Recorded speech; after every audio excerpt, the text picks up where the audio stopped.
A paz do Senhor, seja bem-vindo a mais uma edição do EBD em Síntese Podcast. Nós estamos estudando a lição de jovens do quarto trimestre de 2023 e convidamos você para nos acompanhar em mais uma excelente aula da Escola Bíblica Dominical. Se você está aqui pela primeira vez, te convido para inscrever-se no canal EBD em Síntese Podcast, assinar o sininho da notificação e deixar o seu like, né? Também conhecer as playlists com todas as videoaulas aí, os comentários das lições da Escola Bíblica Dominical em várias faixas etárias, né? E te apresentar esse trabalho, que é um trabalho realizado pelo Departamento de Ensino e Educação Cristã da Assembleia de Deus no estado do Rio Grande do Norte. Esse departamento ele é dirigido pelo nosso querido pastor Reinaldo Odilo, a quem nós transmitimos o nosso abraço, né? E a nossa igreja, a Assembleia de Deus aqui no Rio Grande do Norte, que é presidida pelo pastor Martim Alves, a quem também nós enviamos a nossa saudação. Estamos aqui, estou acompanhando o nosso querido professor Jansen. Paz do Senhor, Jansen. A paz do Senhor GC, a paz do Senhor, amados professores e todos que estão acompanhando esse canal, né? Temos o prazer de estar trazendo esse conteúdo maravilhoso e já estamos na lição de número 2, né, José? É uma lição Verdade. forte, é um trimestre que está começando agora e a temática é uma temática bem importante para os nossos dias. Então, vamos ser aqui os responsáveis por discutirmos juntos aqui um assunto tão importante para os jovens e para toda a igreja, né? Pois é, querido professor, você que vai preparar a sua aula, ou você que é aluno, né, que está assistindo aí para aumentar o seu conhecimento, esse trimestre, esse último trimestre de 2023, a nossa lição dos jovens traz esse tema tão interessante, a prova da nossa fé e condicionando a fé a algo que nós estamos ouvindo aí no meio secular a todo tempo, né, que é a vida bem-sucedida, mostrando que a palavra de Deus e a fé em Jesus Cristo, ela nos dá uma vida bem-sucedida, nos traz sucesso, né, bem-aventurança em nosso viver. E como Jansen disse, já temos estudado aí a lição de número 1, estamos na lição de número 2, né, que tem como título aqui a Fé para crer que a Bíblia é o livro de Deus. Né, Jansen? Um tema interessante e tão pertinente ao jovem, num cenário aí que a gente vê tantos ataques às escrituras sagradas, né? Tanta relativização à importância da Bíblia Sagrada. E eu acho aí, querido professor, que é uma oportunidade de nós acentuarmos a importância da Bíblia Sagrada, né? A sua autoridade, o milagre que é a revelação de Deus disponível para nós, né? A inspiração desta Bíblia. E nós vamos aqui passear através desses três tópicos, Jansen, falando a respeito da Bíblia Sagrada, né? Eu não sei se você percebeu, mas essa lição ela é quase que um resumo, né, da disciplina de bibliologia. Com certeza.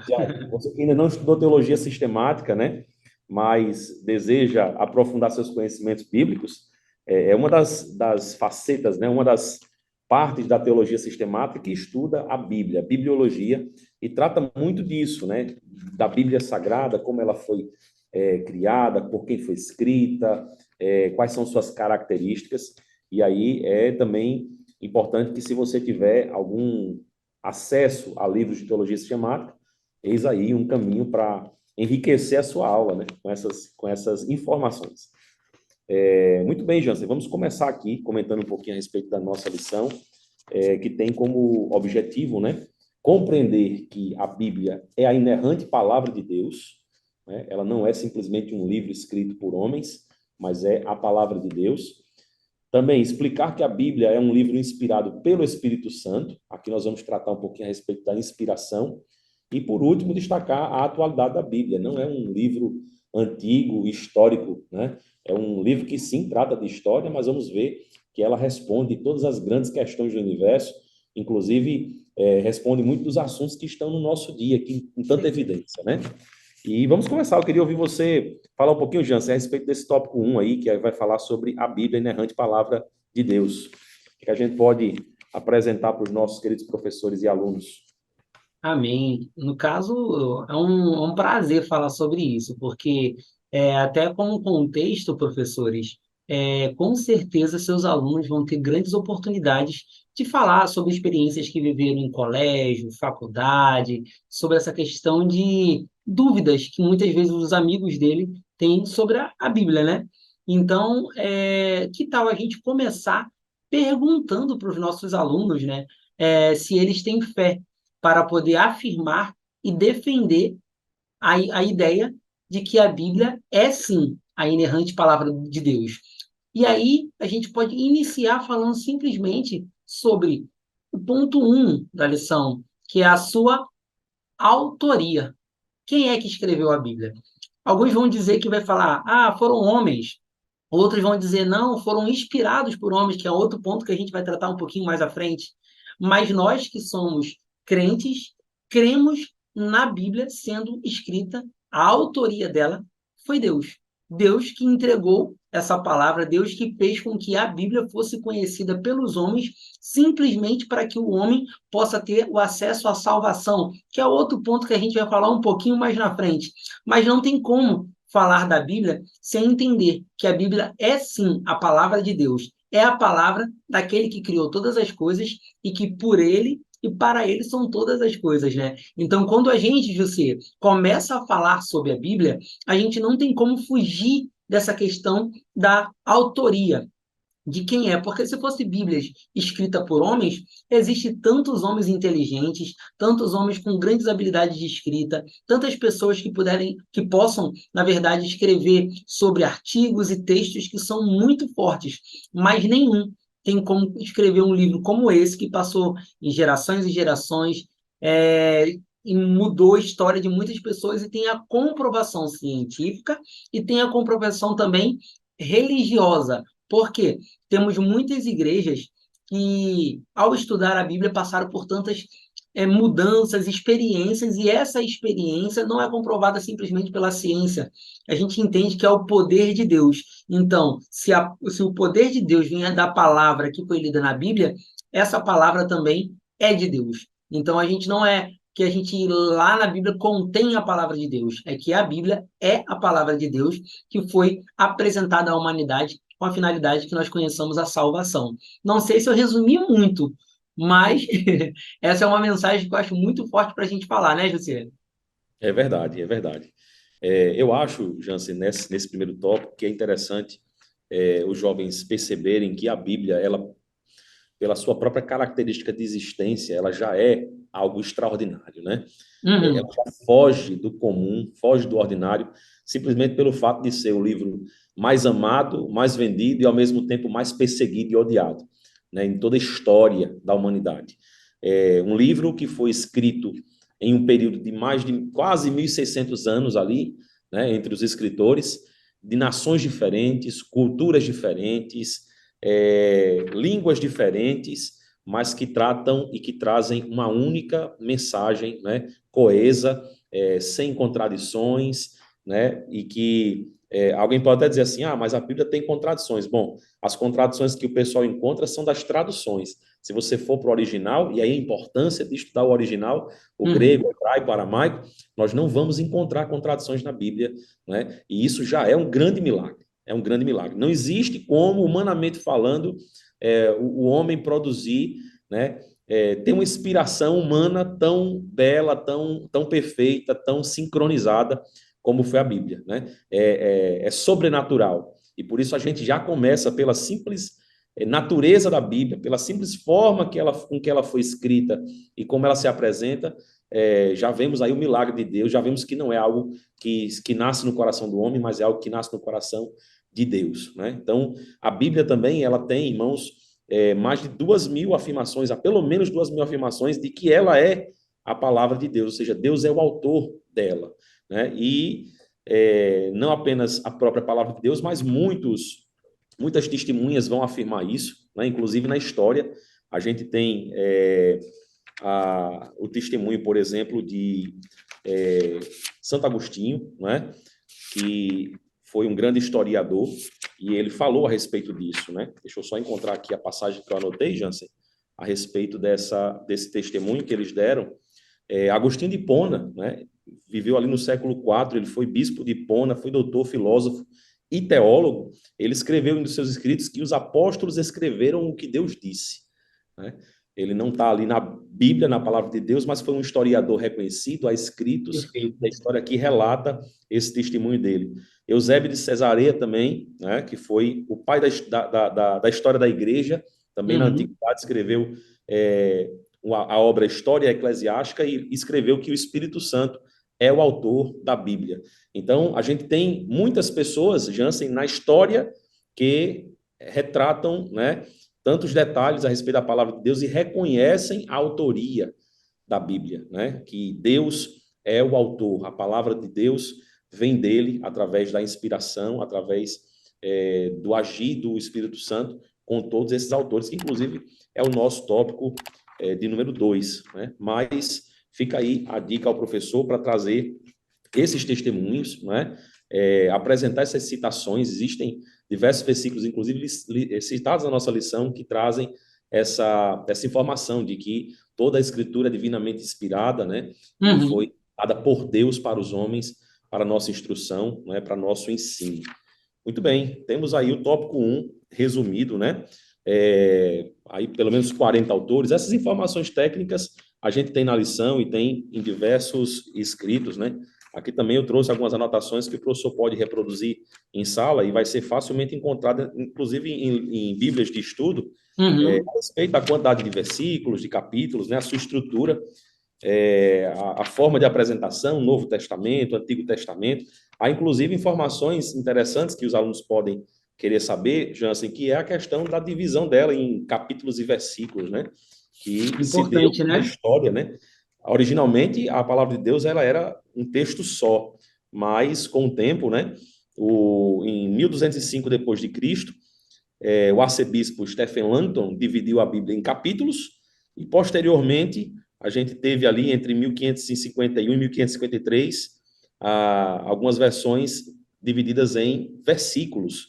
E aí foi quando começou a ficar mais organizada para fins didáticos, né, de estudo, de leitura, mas são aspectos que o professor pode estar aí apresentando aos seus alunos, né, e que vão enriquecer com certeza a sua aula. Jussi, até um ponto legal. Sim, Uma vez eu conversando com, não vou citar o nome assim, mas um irmão aqui da nossa igreja aqui, e ele falava, Jansen, minha maior preocupação é em um dia, numa pregação, eu citar um texto, um versículo errado. Não por falta de estudo, mas é porque são muitos textos, são muitos versículos. E aí eu até brincando com ele, falei assim, olha, é comum que a gente possa, uma vez ou outra, escorregar no texto. O que a gente não pode escorregar é na mensagem. E aí é mensagem. até um ponto que a gente tem que falar, né? Essa divisão que o Jussier deixou bem explícita agora foi com uma metodologia para que a gente pudesse tanto ensinar a palavra de Deus com uma maior facilidade, mas também para que a gente pudesse se achar dentro da palavra. Porque imagina, no livro de Apocalipse, no livro de Isaías, então, alguém teria que ler o livro todo para encontrar uma referência. Mas quando foi dividida através de capítulos e versículos, fica muito mais fácil uma estrutura ser montada para você entender que de A a B, de 1 a 2, do capítulo 6 ao capítulo 10, foi falado sobre um tema. Então, com isso, a gente conseguiu estruturar. Mas o mais importante, que é do Antigo Testamento ao Novo Testamento, a mensagem é uma mensagem que aponta para uma coisa, que é a salvação da humanidade através de Jesus Cristo. Desde Gênesis, né? Onde que Exatamente. da mulher nasceria um que pisaria a cabeça da serpente, até o livro de Apocalipse, que fala expressamente que Jesus é o Salvador. Então, essa é a palavra que é inerrante, que é maravilhosa e, principalmente, ela é totalmente coesa, porque aquele que escreveu o início também escreveu até o final. Então, é diferente de um texto que eu possa começar a escrever e até uma dinâmica que eu posso sugerir. É, já fiz isso em um outro contexto, mas é a gente pedir para que um jovem complete a frase do outro. Um escreve no papel e vai passando lá. No final, vira uma lambança, porque o que começou a escrever não contou para o segundo que ele estava pensando. Então, cada um vai falando alguma coisa. Sim. Imagine se fosse uma Bíblia que foi escrita, que o primeiro livro começou. Tem livros datados, na verdade, de 3.000 anos para o seu final do livro se fosse homens querendo completar a palavra de outro homens em gerações diferentes, épocas diferentes, culturas Não ia dar diferentes. certo. Não ia dar certo. Somente Deus mesmo para fazer essa palavra ser tão maravilhosa chegar até nós. É verdade. Eu também tenho dificuldade, Jansen, de memorizar os versículos assim pela referência, né? Mas é como você disse aí, o importante é o substrato, o importante é a mensagem, né? Queridos, uma coisa que eu achei interessante ao ler a introdução da nossa lição é que o nosso comentarista, ele começa dizendo assim, a Bíblia não tem intenção de provar ao homem que ela é a inerrante palavra de Deus. Ela simplesmente é, né? Então, o título da nossa lição, o tema geral, né, é a prova da nossa fé. E uma das premissas, um dos pré-requisitos para que nós possamos compreender a palavra de Deus é começar a ler já acreditando, crendo de verdade que ela é a palavra de Deus. Né? A revelação divina na Bíblia, ela é tão extraordinária e quando nós temos essa premissa, né? Essa crença anterior, essa fé de que é Deus que está ali escrevendo e falando conosco, é que nós temos realmente a capacidade de extrair o ensinamento espiritual e ser convencidos pelo Espírito Santo, né, a respeito da mensagem bíblica. E eu vejo, às vezes, muitas pessoas, Jansen, se esforçando tanto para tentar convencer alguém que não conhece a Jesus Cristo de que a Bíblia é a palavra de Deus, quando na realidade nem a própria palavra se preocupa com isso, porque quem convence o homem é o Espírito Santo, né, da justiça, do juízo, e o nosso dever é apenas pregar, falar, Com certeza. anunciar essa palavra que Deus ele tem todo esse cuidado de convencer o pecador, né? Então, não cabe a nós estarmos preocupados em convencer as pessoas se ela é ou não é. Cabe convencermos o nosso próprio coração de que ela é a palavra de Deus e se alimentar dela, né, e ter fé nela para poder extrair toda essa bênção que é a revelação de Deus para nós, né?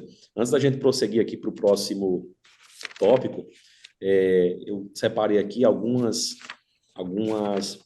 finalidades, né, da Bíblia que o nosso querido pastor, saudoso pastor Oséias Macedo, né, que foi diretor da nossa escola teológica aqui em Natal, escreveu. Ele botou aqui que a Bíblia ela possui três funções principais, que é a função educativa, né, que nos orienta, nos ensina, nos exorta. Tem a função informativa, que é nos pôr, né, no conhecimento do plano da salvação divina, né, e advertir a respeito da salvação de Deus.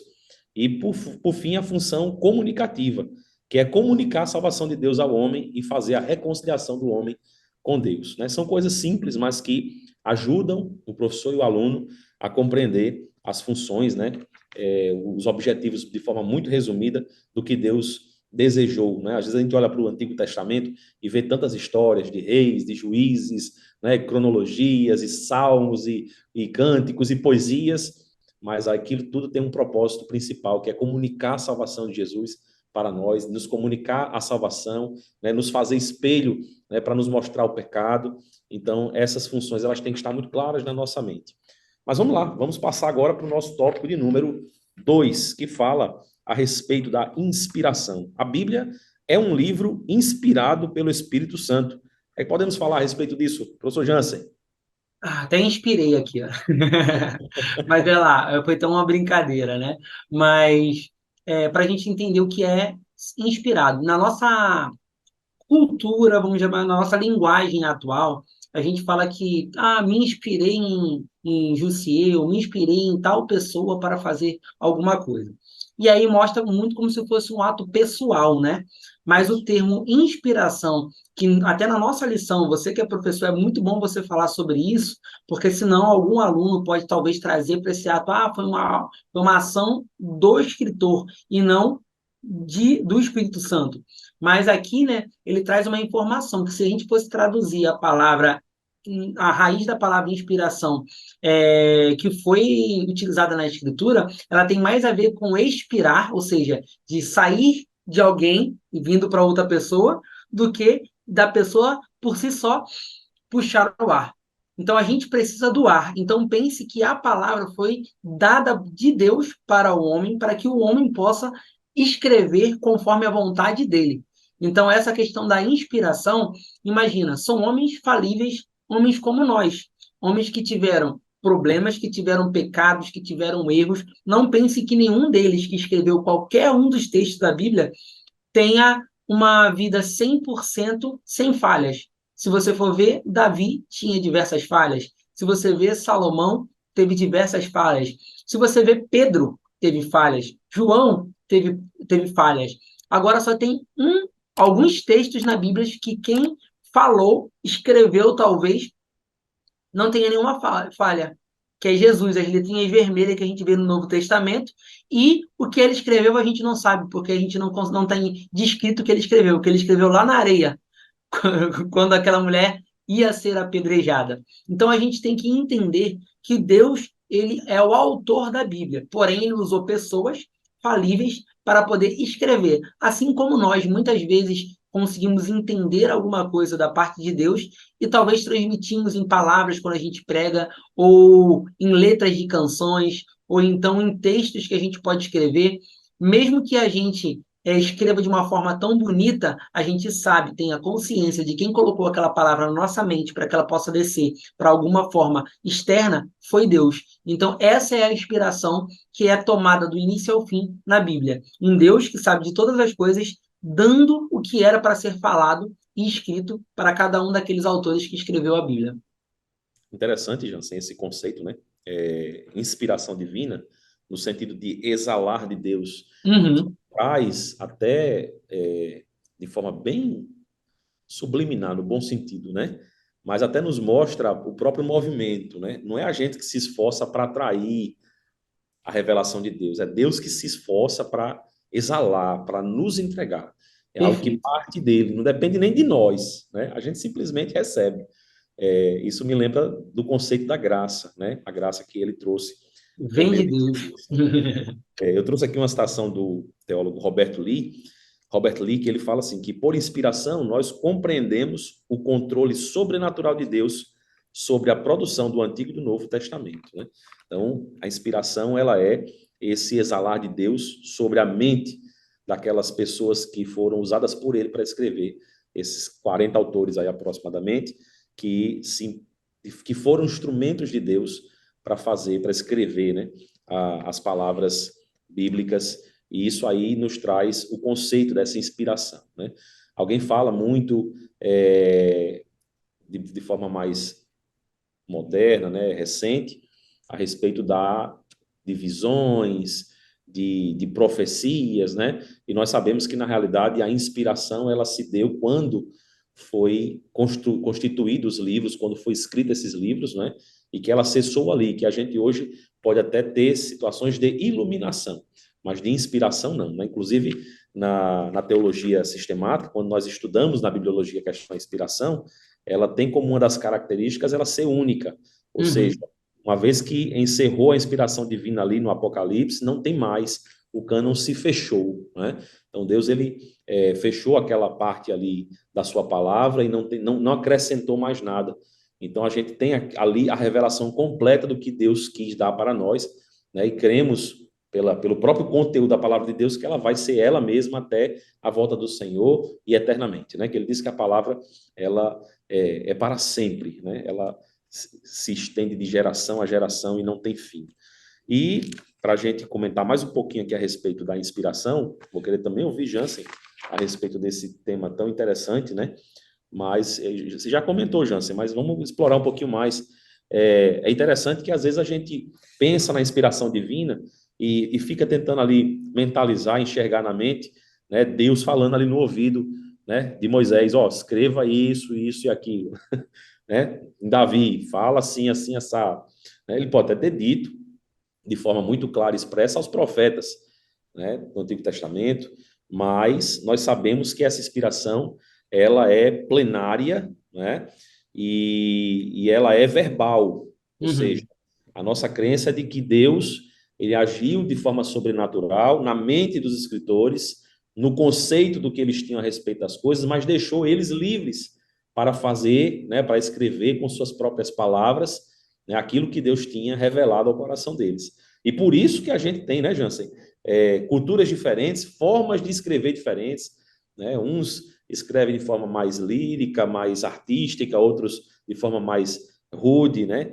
Mais coloquial. Então a gente tem ali, até no próprio Evangelho, a gente tem ali o Evangelho de Lucas tão bem escrito, né? O médico que tinha habilidade de escrita, De falando tão Marcos mais rápido, né? mais objetivo, rápido. Então, a gente vê que essa inspiração verbal, ela nos traz esse entendimento de que não foi ali Deus falando no ouvido, ó, escreva isso, mas foi Deus tratando na mente, no coração dos homens, o conceito, né, e a essência daquilo que ele queria comunicar ao homem e que trouxe, apesar de deixá-los livres para escrever conforme as suas crenças, culturas, né, experiências, mas trouxe essa conexão tão perfeita ao longo desses 1.600 anos que a Bíblia foi escrita, né? Em diversos momentos da história, diversas situações, uns dentro da prisão, o outro dentro de palácio, né? Verdade. À beira da morte. Então, situações tão diferentes, mas que trazem aí a mesma mensagem gloriosa da revelação de Deus, que é a salvação por meio de Jesus. Vamos comentar um pouquinho, Jansen, a respeito disso também. Ó, eu vou até começar com uma reflexão que tem na própria lição. A Escritura, ela deve ser a nossa única regra de fé. E quando a gente fala de regra de fé, a gente imagina, a gente já falou de inspiração verbal, plenária, mais ou menos assim, bem rápido, mas para a gente entender. O primeiro livro escrito da Bíblia é o livro de Jó, que tem até hoje tem pessoas que ainda querem cair numa discussão falha de se foi verdade ou se era uma história, aquele texto em si. Mas pensa, se ele foi o primeiro livro, ou seja, a história mais antiga que foi cantada, quem é que deu essa história para Moisés escrever? Mesmo que não esteja na ordem que a gente hoje vê na Bíblia, ele foi o livro mais antigo. Então quer dizer que o Deus que fez com que toda aquela experiência que aconteceu na vida de Jó, ele foi contada de gerações em gerações, foi levada na cabeça daquele homem que escreveu, porém com um propósito muito definido, de apresentar o Deus que cuidou de Jó tanto no momento da bonança, como no momento que ele passou por uma grande dificuldade e que restituiu a Jó tudo que ele tinha e observação. Jó ele foi caluniado, foi falado várias coisas sobre ele e muitas das coisas que foram faladas com um contexto até muito próximo do que a gente hoje entenderia lendo a Bíblia. Então, quer dizer que aquela palavra que foi falada até para Jó está coerente com os textos que a gente vai ler. Mas a gente entendeu que Jó, ele era fiel, conhece o Senhor, e no final, orando pelos amigos, ele foi abençoado. E aí a gente bota no Novo Testamento. No Novo Testamento, como foi uma fala agora por Jussier, os evangelhos foram escritos por homens diferentes, falando da mesma coisa, mas cada um conseguiu dar um pouco da sua pessoalidade na forma da escrita, mas não na mensagem. A mensagem continuou sendo única. A mensagem continuou sendo certeira, apontando para Jesus como Salvador. E aí você vê os contextos. Porque Deus não é um Deus somente de texto, ele é um Deus de contexto. Ele é um Deus que prepara todo o cenário para que você possa receber a mensagem não só pela palavra, e sim por toda a experiência. Os profetas tiveram profetas que foram impulsionados a falar alguma coisa, mas teve outros que tiveram que viver, como Oséias, que teve que casar com uma mulher adúltera para poder mostrar como o povo estava se referindo a Deus ou como se portava diante de Deus. Teve outros profetas que tiveram que comer fezes para mostrar que o povo estava fazendo isso em nível espiritual. Mas também teve no Novo Testamento diversas vezes que Paulo teve que utilizar uma linguagem com a igreja de Corintos, outra igreja talvez com Éfeso, como Tiago, quando ele escreve a Carta Universal, ele já fala de uma forma mais abrangente. Então, Deus usou pessoas como nós de forma diferente para entregar uma única mensagem, porque a importância dessa mensagem, inspirada por Deus, era que levasse a mensagem absoluta a cada um que ouvisse, independente de contexto e geração. Então, por isso, a Escritura Sagrada ela deve ser a nossa regra de fé. É nela que devemos nos basear a nossa mensagem, porque a mensagem deve sair dela, porque essa mensagem que sai dela, antes disso, saiu de Deus. Eu acho que usando essa regra, né, José, a gente consegue validar o poder daquela palavra que mudou a vida de homens em outras gerações e está mudando a vida de homens nessa geração. Porque aquele que escreveu não perdeu o poder e nunca vai perder, né? Jansen. E esse segundo tópico aqui, queridos, ele ainda termina falando a respeito da necessidade de interpretação. Ora, a palavra de Deus, ela é inspirada pelo Uhum. Espírito Santo, ela é a palavra viva, né, inerrante, na qual nós temos essa premissa, né, de que ela é a verdade, mas cometemos erros quando traduzimos, cometemos erros quando lemos e queremos interpretar ela à luz de outras escrituras. Já você acabou de falar, né? Ela tem que ser a nossa única regra de fé. Então, a Bíblia, ela vamos dizer assim, isenta de contradições quando ela própria é utilizada para responder os questionamentos que você tem a respeito dela. Então, se eu uso a Bíblia para questionar um outro texto, né, ele vai se responder, ou seja, vai haver aí uma coerência, uma coesão textual que vai nos evidenciar essa inspiração divina, vai mostrar a harmonia, que desde o Gênesis até o Apocalipse não existe contradição. E essa interpretação ela tem que ser feita da forma correta. Por isso que nós, quando temos o cuidado de estudar as escrituras, né, eu sei que a gente lê como devocional, lê como meditação, lê nos cultos, né, para a edificação da igreja, mas no estudo da palavra de Deus, a necessidade que nós façamos uma interpretação. Perfeito. Usemos aí, né, a hermenêutica bíblica cristã para interpretar o texto bíblico, utilizando a própria palavra de Deus, para que nós possamos aí não correr o erro, né? Não incorrer no erro de, é, enfim, falar heresias ou encontrar uma contradição, alguma coisa que está na nossa mente e não na palavra de Deus, e achar que isso está diminuindo, não é, o brilho e a autoridade da palavra de Deus, certo? Então, precisamos, é fundamental ter a consciência de que as escrituras elas podem ser explicadas pela própria escritura, né? E o que a gente também tem como evidência, queridos, da inspiração divina, é que, primeiro, tem essa harmonia, né? Uhum. A preservação também me encanta muito, Jansen. O fato de, durante esses milênios, ela ter sido tão perseguida, né? Por ditadores, por reis e homens tiranos, tentou ser extinguida da face da terra, mas ela sobreviveu, né? Sobreviveu, foi guardada e ainda assim hoje é extremamente divulgada. A gente tem a Bíblia hoje traduzida em mais de 1.800 línguas, né, e dialetos. Então é algo milagroso. Não tem como não ver o mover de Deus, o agir de Deus, né, no cuidado que Ele tem pelas Escrituras sagradas que tem aí nos orientado, né, a alcançar a salvação. Muito bem, temos alguma coisa ainda, Jansen, a respeito do tópico 2? Só um ponto que eu queria, 3? assim, até reforçar para a gente já partir para o 3. Você falou agora, né, essa questão de épocas e épocas, ela tentou ser diminuída, tentou ser extinta e continua nos dias de hoje, né? A gente É, vê diversas pessoas tentando diminuir a palavra, ateus e não ateus, tentando validar. Uns falaram que ela precisa de uma renovação, outras falaram que precisa de uma atualização, outras falam que precisa de uma mudança, mas nós sabemos que a palavra é de Deus e ela não vai mudar. Por isso que o tema fala da fé primeiro. A gente tem que crer na palavra e crer que ela está pronta, porque Deus não fez uma coisa inacabada ou alguma coisa que estava errada e precisa ser melhorada por alguém. Então a gente precisa entender isso. E é justamente por isso que ela vem se fortalecendo e resistindo. Até no livro de Neemias, tem uma passagem, para a gente já até avançar, que eu acho que vai fazer até a ponte para a gente falar de ética e da parte moral, é que quando Neemias e Esdras eles estão lá, eles encontram a palavra, eles reúnem todo o povo de pé, eles leem novamente a palavra na frente de todos e o povo se entristece, porque lendo a palavra, eles reconhecem falha neles. E aí eles estavam tristes. E aí, nessa tristeza, que a gente tem uma frase que a gente usa hoje, às vezes até alguns colocam fora de um contexto no qual ela foi escrita. Mas ele fala assim: não, não se entristeçam.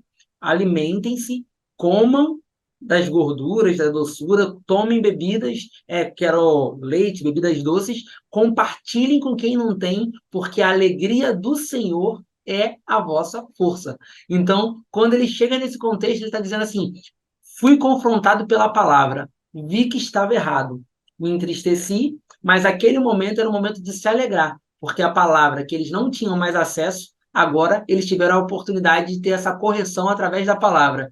E aí eles melhoraram trejeitos a parte ética, né, e a parte moral, porque a construção do muro era importante, mas essa construção da essência da palavra dentro do nosso ser é muito mais importante, e aí fala dessa atualidade, né? Que até os dias de hoje é como se a gente tivesse que construir muros para nos fortalecer das pancadas que a gente vai receber externas, mas também ter a nossa convivência com a palavra, leitura sistemática da palavra, para a gente firmar que aquela palavra é a nossa regra de fé. É verdade. Nesse terceiro tópico, né, da nossa lição, fala sobre a atualidade da Bíblia. É, é exatamente isso, Jansen. Muitas pessoas tentam se enganar, né, enganar a outros também, afirmando que a Bíblia precisa ser atualizada, modificada, e na realidade não tem nada disso, né? Sabemos que desde quando escrita, a palavra de Deus revela coisas que a gente só vai saber depois porque nós alcançamos o entendimento, né? Segundo a física, segundo a medicina, segundo a ciência, e aí a gente olha para a palavra de Deus e vê Deus desde muitos milhares de anos atrás falando para o homem como é que funciona o universo, como é que funciona a Terra, fala sobre o aborto, a eutanásia, questões de gênero, como é colocado na nossa lição, né? Teoria atômica, aeronáutica, tudo isso está lá, né? E alguém diz assim, não, mas isso foi descoberto em 1500 e pouco. Não, em 1500 e pouco o homem chegou ao entendimento e aí quando olhou para a Bíblia viu que estava lá, né? Previsto, escrito, ensinado. Então, a Bíblia ela é atual e ela nos conserva, né? É o sal que nos conserva diante de uma sociedade corrompida, né? E essas pessoas que buscam, Jansen, é, aplicar esses preceitos, né, diabólicos de que a Bíblia está atrasada, defasada, né, desatualizada, essas são as pessoas que tentam nos contaminar. Né? E nós temos que crer que a palavra de Deus, que a Bíblia é a palavra de Deus, né, ter fé nisso e tê-la em nosso coração e conservar a nossa vida, né, a nossa moral, a nossa ética, o que é certo e o errado, não é o que a sociedade diz, é o que a palavra de Deus nos ensina, e isso vem desde a criação do mundo. Nós temos aqui conceitos morais e éticos que estão previstos na lei mosaica, né? As legislações mais modernas aí da Europa e de outros continentes foram baseadas na lei mosaica. E até hoje a gente tem algo muito atual para a nossa época, né? Perguntas que podem ser respondidas e certamente vão trazer, né, esclarecimento à mente do homem. Então, o nosso terceiro tópico ele vai falar a respeito dessa questão ética, moral, né, da atualidade da palavra de Deus. E o nosso comentarista disse que ainda para a gente encerrar esse primeiro subtópico, que para o cristão o texto bíblico é atemporal e os seus preceitos são para pessoas de todas as culturas e raças. Ainda tem isso. Ela não se aplica tão somente à nação brasileira, né, aos latinos, né, mas ela se aplica a toda raça e toda cultura. Quando você leva missões ali para países na África, na Oceania, no Oriente Médio, você tem culturas completamente diferentes, mas que quando recebem a palavra de Deus, conseguem conviver em harmonia com a sua cultura, né? E conseguem se voltar para a salvação de Jesus Cristo, ou seja, ela se adequa perfeitamente a todas as tribos, nações, raças, né? E isso é maravilhoso, isso é mais uma coisa notável da palavra de Deus. Jansen, nosso terceiro tópico fala ainda a respeito da questão dos materiais. A gente volta aqui para uma parte mais técnica, né? Que o professor Uhum. pode utilizar aí para explicar como a Bíblia foi escrita naquele tempo antigo. Fale um pouquinho conosco a respeito desse segundo subtópico. Olha, eu não sou historiador, mas eu já vi muito material histórico sobre a Bíblia, escrito por cristão e escrito por não cristão também. Então, não existe um texto que passou por tantas gerações, que tem tanto material comprobatório como a Bíblia. E ele é também utilizado em culturas totalmente diferentes.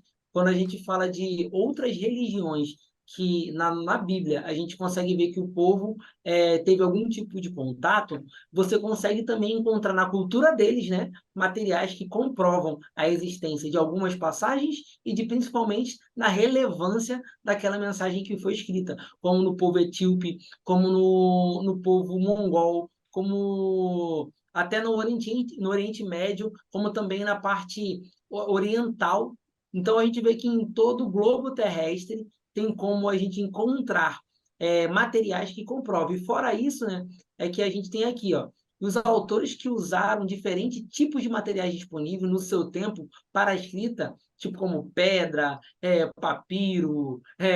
Engraçado que no Antigo Testamento, né, tem o primeiro outdoor, né, que Deus manda escrever com letras grandes na entrada da cidade para que todos que passam podem ver. É uma técnica que é usada hoje, né, para o marketing. Então quer dizer que a Bíblia mostra várias evidências e Deus, como é um Deus multiforme em graça, ele utilizou diversas formas para poder trazer essa palavra para que o povo tanto possa receber naquele momento, como ela possa ter comprovação para que de geração em geração ela possa ser mandada. A gente vê os mandamentos, os 10 mandamentos. Foi escrito numa tábua. Moisés foi lá e jogou a tábua no chão.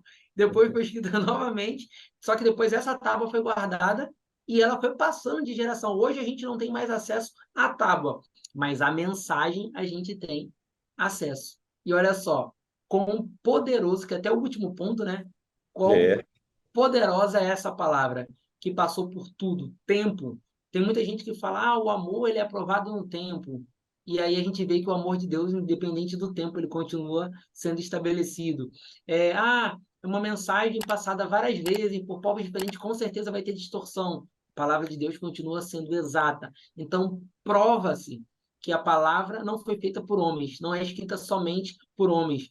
Os homens até colocaram a mãozinha para escrever, mas a inspiração de quem ela veio é de um Deus que é supremo. E isso mostra o tamanho do poder dela, né, José? é verdade, Jansen. Eu sugiro até aos professores, ao ministrar a aula, né, se possível, leva na projeção ou mostra lá os escritos de Quirã, né, os manuscritos do Mar Morto, que foram achados, né, escritos bíblicos que estavam ali próximo ao Mar Morto e que estão hoje armazenados aí em museu, né, lá em Israel, Jerusalém, e que denotam aí esses papiros, né, mostram os originais e como o pessoal escrevia naquela época, né? Então é bem interessante para os alunos entenderem, né, a grandiosidade que foi a sobrevivência desse texto, né? Ele deixou de ser humano, passou a ser algo sobrenatural, né, milagroso, a preservação das escrituras até o nosso tempo, né? Nós temos esse privilégio, Jansen. Eu me sinto, quando eu boto a Bíblia aqui na mão e vou para a igreja com ela impressa na mão, eu me sinto um privilegiado, né? Quantos povos não temos aí ao redor do mundo perseguidos que não podem sequer ter uma Bíblia, se tiverem, eles podem ser mortos, né, torturados, expulsos de suas nações. Então, a gente tem um grande privilégio no Brasil de poder ter a palavra de Deus com várias versões, né, com vários tipos de capa diferente, mas que Deus, de forma tão especial, guardou ela e trouxe e nos dá com liberalidade. Então, eu acho isso maravilhoso e deixo para reflexão dos nossos queridos professores e alunos, né? E o poder da palavra de Deus. A palavra de Deus, além de tudo isso que nós já falamos e comentamos aqui, ela é poderosa, né? Mais afiada do que uma espada de dois gumes e penetra até a profundeza do coração do homem, até a junta da medula, né? E ali ela transforma o ser humano, ela pega o mais vil pecador e transforma em alguém decente, santo, puro, salvo na pessoa de Jesus Cristo. Esse poder é gerado por essa fé salvífica, essa fé que brota pelo ouvir. E o ouvir de quê? Da palavra de Deus. Então, o poder da palavra de Deus, ela tem essa função, esse mecanismo de transformar o homem, né, de um pecador em um santo. E isso é algo maravilhoso, né? Nosso comentário coloca aqui que ela é semelhante ao fogo que purifica. Então, além do brilhantismo com que Deus escreveu e revelou-se a nós através de sua palavra, ainda tem a questão do poder, que é bênção, é poder de Deus para a nossa vida, para a nossa transformação, né? É o que nos faz deixar o pecado, né? O Jansen falava ali a respeito dessa questão do arrependimento, né? E quando a gente lê a palavra de Deus, a gente se arrepende e transforma a nossa vida. E é por isso que Jesus disse nos seus evangelhos, né, o apóstolo Paulo também, que essa palavra ela transforma, ela não volta vazia. Quando ela entra no coração, ela produz fruto e fruto de transformação. Então, é esse poder que nos dá esperança. Porque se fosse, Jansen, de nós mesmos, com a força do nosso braço, a gente não conseguiria se voltar para Deus, né? Não conseguiríamos ser santos. Mas porque a palavra de Deus tem poder, aí nós temos a esperança de poder, né, ser reatados nesse relacionamento com Deus, ter reconstruído essa relação com o nosso Criador. Amém? Pois é, meus queridos, então é isso a nossa lição, né? Uma lição bem prática, objetiva, né? Bem técnica também. Eu acredito que tem conteúdo para os professores explorarem bastante nesse domingo agora e desejamos que tenham uma excelente aula, né? Que os alunos possam sair transformados. Né? Essas são minhas palavras aqui de encerramento. Jansen, fica à vontade para fazer suas colocações finais. Amém, Fê. Eu fico muito feliz em poder estar falando sobre esse tema, né? Porque muitas vezes a gente fala sobre diversos assuntos e assuntos que são importantes, sim, mas a gente tem que reverenciar essa palavra, que é a palavra inerrante, que é a palavra de Deus, que é a nossa regra de fé. Porque tem muita gente hoje que está depositando fé em o que ouviu em algumas pregações, ou em profetas, em vídeos do YouTube. Pastores coaches, né, que a gente está inserido numa geração que a gente tem que ter muito cuidado com o que a gente ouve.